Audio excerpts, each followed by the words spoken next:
Salut à toi mon gars, j'espère que tu vas bien. Aujourd'hui, nouveau petit podcast, petite vidéo où je te parle un petit peu d'un concept. Je suis à fond dans le thème de ce concept et tu sais pourquoi? Parce que ce week-end, c'est la Hesse. Tu vas certainement l'entendre, mais je suis malade. Le genre de maladie m'a bien cloué, qui me cloue encore d'ailleurs, là à l'heure actuelle. J'utilise le peu d'énergie un peu que j'ai dans cet après-midi pour te faire cette vidéo. Mais clairement, ça m'a cloué en fait, cette maladie-là. Je me suis retrouvé vraiment au sol pendant un bon moment. Enfin, c'est une façon de parler, bien sûr. N'imagine pas évanoui par terre, tu vois, non plus, ça va. Non, c'est vrai qu'il y a toujours pire, ça c'est sûr. Mais bref, ouais, je me suis retrouvé bien dans le mal. Et c'était pas forcément le bon timing. Parce que déjà, de façon générale, dans ma vie, j'ai des projets, j'ai des études. Et j'essaye d'être un homme qui continue de faire du sport, de cuisiner, etc. etc. Et là, c'est vrai qu'en l'occurrence, surtout que voilà, on a 2 semaines d'un examen important au niveau de mes études. On est voilà, au niveau YouTube même, tu vois, j'essaie un peu de continuer cette série, tu vois, enfin, je suis dans ma série en fait de transformation, tu vois, donc c'est vraiment le pire timing, je trouve, à ce niveau-là. Et au-delà de ça, ouais, j'ai d'autres petits trucs, on va dire, qui faisaient que j'avais des deadlines dans d'autres projets et d'autres activités. Et c'était plus ou moins cette semaine. Donc ce qui fait que ouais, là, la maladie m'a fait prendre beaucoup de retard. Et en plus, ouais, toutes les deadlines, on va dire, sont tombées un peu en même temps, sans vraiment que je m'attende, parce qu'à nouveau, les études ont eu un grand impact là-dessus, puisque j'ai eu beaucoup de travaux à rendre d'un seul coup, enfin bon, voilà. Et du coup, c'est vrai que on est dans cette période typique où tu prends beaucoup de retard, où tu as plein de choses à faire et où tu as du mal à assumer toutes ces responsabilités, on va dire. Et en plus, voilà, à nouveau, mais tu as la maladie qui te tombe dessus, donc en fait, t'es un peu, t'as beau faire tout ce que tu veux et tout ce que tu peux, que tu le veuilles ou non, en fait, t'es KO, tu vois. Tu peux pas faire grand chose à ça. Et c'est vrai que c'est le genre de situation où tu peux facilement finir par, tu vois, avoir un peu la haine, quoi. Être énervé et te balancer des pics. Tu vois, te dire putain, je suis vraiment nul, putain, vas-y, ça me saoule, comment est-ce que je peux faire ça? Là, à nouveau, c'est la situation que je te décris parce que c'est celle dans laquelle je suis à l'heure actuelle. Mais peu importe la situation, t'es pas obligé d'être malade ou quoi. On sait tous, voilà, je pense que tout homme, tout être humain, mais surtout, encore plus les gens, je pense, et encore plus les hommes qui sont dans le développement personnel, je pense qu'on a un peu cette tendance à être assez dur et surtout critique envers nous-mêmes.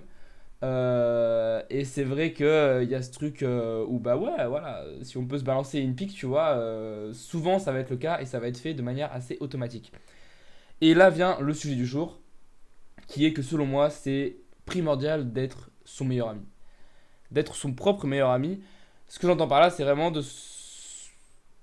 en fait, au même titre que quand ton meilleur pote vient te dire qu'il est en PLS, qu'il galère dans ses projets, que XXX, et tu vas pas lui dire ouais, t'es une merde, t'es vraiment trop nul, pourquoi tu continues en fait? Non, tu lui dis écoute frérot, ça peut arriver, t'inquiète, et tu vas essayer de le motiver pour qu'il se relève à ça, tu vois.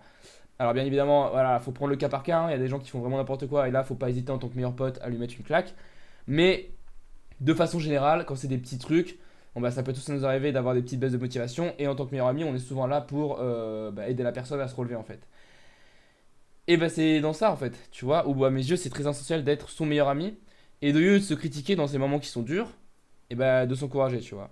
Alors à nouveau, faut pas non plus rentrer dans ce genre de truc où tu fais tout le temps n'importe quoi et où tu es tout le temps là en mode oh c'est pas grave, parce que là tu deviens faible et c'est bien évidemment pas le but. Encore une fois, je pars du principe que tu es un mec qui sait réellement se jauger et qui sait réellement quand il fait quelque chose de bien et quand il fait n'importe quoi et que c'est vraiment pas acceptable, tu vois. Il y a une différence entre voilà, foirer mais parce que en fait l'erreur est humaine et foirer parce que juste t'as encore accepté d'être faible. Et l'argument le plus important à mes yeux qui m'a en tout cas personnellement fait changer d'avis puisque voilà, avant comme tout petit garçon qui n'avait pas confiance en lui, je me critiquais à max et encore maintenant des fois ça peut m'arriver, hein, encore une fois je suis pas parfait. Il y a un long chemin à faire, c'est un chemin de toute une vie, je pense, comme tout le monde. Mais c'est vrai que maintenant, ça va beaucoup mieux quand même.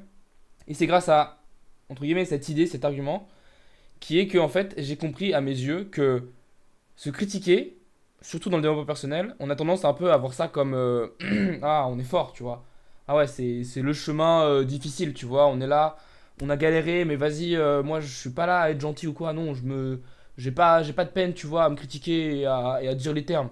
Alors qu'à l'inverse, on a tendance à se dire Ah bah ouais, si jamais t'es super sympa avec toi-même, en fait, bah t'es juste hyper faible, en fait, et t'es juste nul, et etc., etc.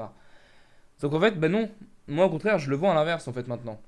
Je vois le fait de se critiquer dans les moments de difficulté comme étant justement le chemin de la facilité.